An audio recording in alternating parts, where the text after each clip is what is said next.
자, 이번에는 위상이라는 개념에 대해서 알아보겠습니다.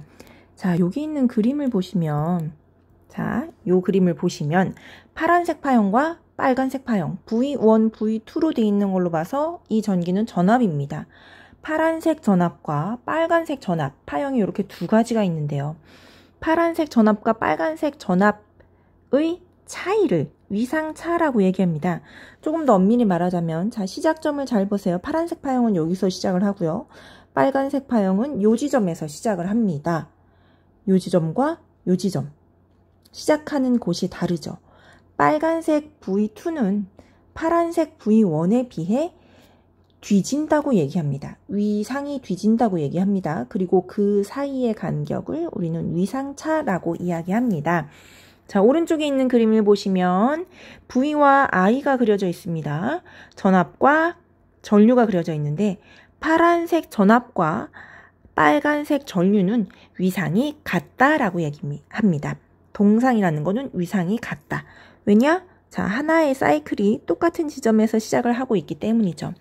이런 경우에는 빨간색이 파란색보다 위상이 뒤진다고 얘기하고, 이런 경우에는 위상이 같다, 동상이다 라고 이야기.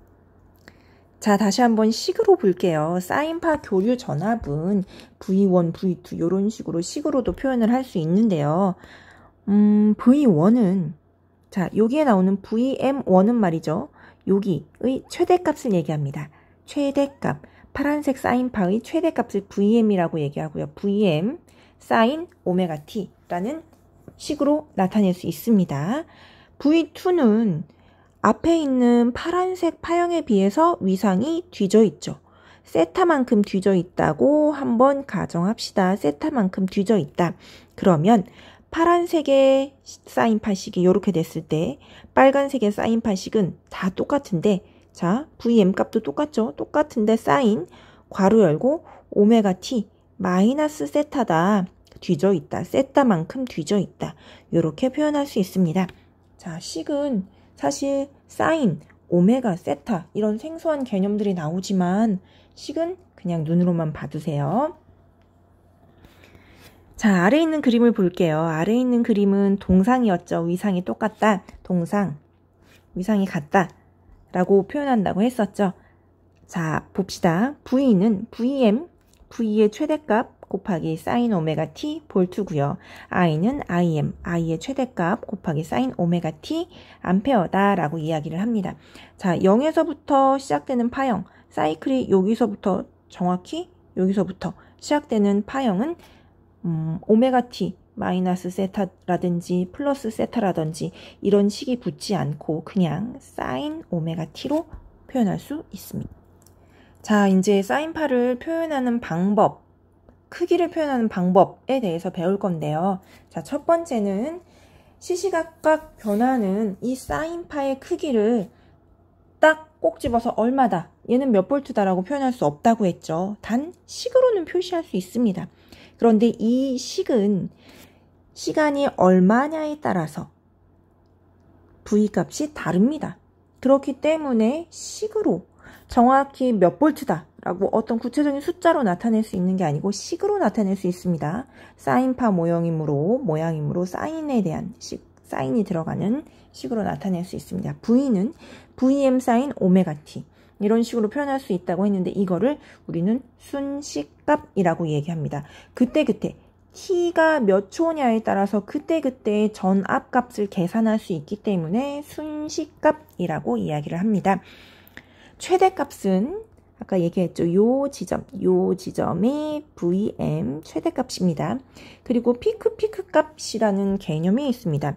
V하고 피크이기 때문에 P-P라고 얘기합니다. 피크 값은 최대값과 최소값, 즉 요 사이의 값을, 이 간격의 크기를 피크 값이라고 얘기합니다. 최대값은 0에서부터 요 지점까지 요만큼의 크기고요. 피크 값은 최대값의 2배가 되겠죠? 왜냐? 마이너스 쪽으로도 이만큼 같은 크기 요만큼이 있을 거니까요. 자, 다시 한번 순식값은 식으로 표현할 수 있고요. 여기 지점, 가장 큰 지점 최대값, 그리고 가장 큰 지점과 가장 작은 지점 사이의 간격, 피크값. 자, 그 다음엔 평균값이 있습니다. 평균값으로도 표현할 수 있습니다. 평균값은, 자, 그림을 잘 보세요. 그림만 보시면 돼요. 자, 사인파가 이렇게 진행이 되는데, 자, 이 노란색의 평균값 A라고 합시다. 어떤 평균값은 어느 지점이냐면 빗금친 부분과 노란색 부분의 넓이가 같아지는 지점입니다. 그 지점을 우리는 평균값이라고 합니다. 그 다음은 시료값입니다. 교류 전류를 표현할 때 시료값을 가장 많이 사용합니다.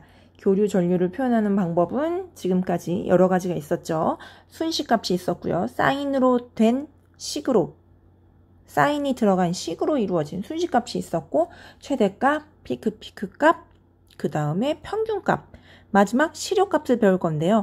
교류는 시료값으로 가장 많이 이야기를 합니다.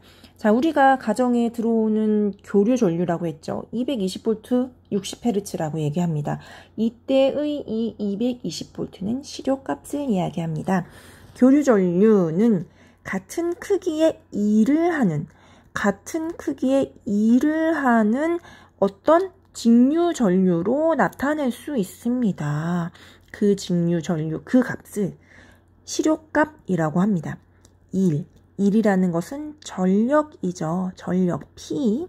자, 그림을 보고 설명할게요. 자, 교류가 흐르고 있고 직류가 흐르고 있습니다. 두 가지의 힘이 같을 때, 일의 크기가 같을 때, 전기의 힘, 즉 I, R 값이 같을 때, P는 IR이죠. P는 IR, 이 IR이 같을 때의 그때의 이 직류값을 시료값이라고 얘기합니다. 시료값은 그렇게 해서 이렇게 저렇게 계산을 해봤더니 시료값은 항상 최대값의 루트 2분의 1배라는 결론이 나오더라고요. 자, 시료값 V는 루트 2분의 VM 최대값이다. 이거는 계산을 해봤더니 약 0.707VM이다. 0.7 정도 되는 값이더라. 최대값의 0.7 정도 되는 값이 시료값이다. 이렇게 알아두시면 되겠습니다. 자, 다음은 오늘 배운 내용들을 가지고 문제를 한번 풀어볼게요. 여러분들이 오늘 들은 거를 잘 기억하고 있나? 한번 점검해보는 시간을 갖도록 하죠. 시간의 변화에도 크기와 방향이 일정한 그런 전기를 뭐라고 했었죠? 시간의 변화에 따라서 크기와 방향이 주기적으로 계속 변화하는 그런 전기는 뭐라고 했었죠? 네, 맞습니다. 첫 번째, 직류와 교류입니다. 직류, 크기가 일정한 거 직류라고 하고요. 크기와 방향이 주기적으로 변하는 건 교류라고 합니다. 자, 아래는 플레밍의 오른손 법칙에 대해서 나옵니다. 우리가 자기장 배울 때 플레밍의 오른손 법칙에 대해서 배웠었죠. 생각나십니까? 플레밍의 오른손 법칙에서 엄지손가락은 도체 운동 방향, 집게손가락 두 번째 손가락은 B, 자기장의 방향, 가운데 손가락은 기전력의 방향을 나타냅니다. 자, 우리 각도를 표현하는데 두 가지 방법이 있다고 했죠. 하나는 도로 표현하는 거, 하나는 라디안으로 표현하는 거. 도로 표현하는 거는 우리가 실생활에서도 쉽게 사용하고 있었는데 라디안이라는 개념은 이번에 처음 배웠죠. 도로 표현하는 방법을 우리가 도수법이라고 이야기합니다. 도수법이라고 이야기를 하고요. 그리고 라디안으로 표현하는 거를 호도법이라고 이야기를 합니다. 자, 괄호 안에 1초 동안에 반복되는 사이클의 수를 뭐라고 하죠? 사이클의 수, 1초 동안 반복되는 사이클의 수는 요거라고 하고요. 그리고 한 사이클의 변화에 필요한 시간을 요거라고 하죠. 뭐였죠? 시간에 관계된 거는 주기, 그리고 1초 동안 반복되는 사이클의 개수는 주파수라고 이야기를 합니다. 사인파 교류 전압을 나타내는 크기에는 V, 그냥 소문자 V, 대문자 V, VM, VA 뭐 이런 값들이 있었죠.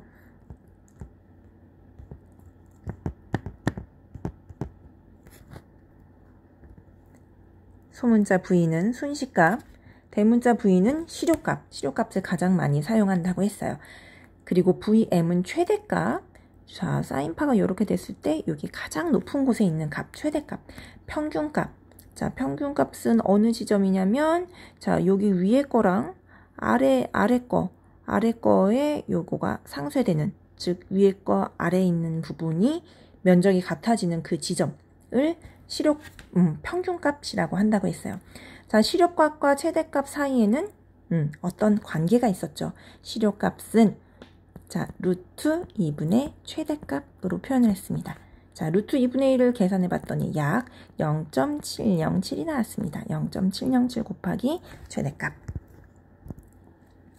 파이 라디안은 몇 도였죠? 아까 라디안 배울 때 했었죠. 180도였습니다. 그 다음은 주기랑 주파수의 관계를 표현하는 문제인데요. 주파수와 주기는 어떤 관계가 있었죠? 역수 관계가 있었죠. 주파수는 주기분의 1이었죠. 그래서 주기에다가 0.01초를 넣고요. 얘가 주기니까요. 요거를 여기다 넣고 1. 자, 0.01은 10분의 1이었어요. 자, 요거는 여기 1이 있다고 가정하고 1분의, 아니죠, 100분의 1이죠.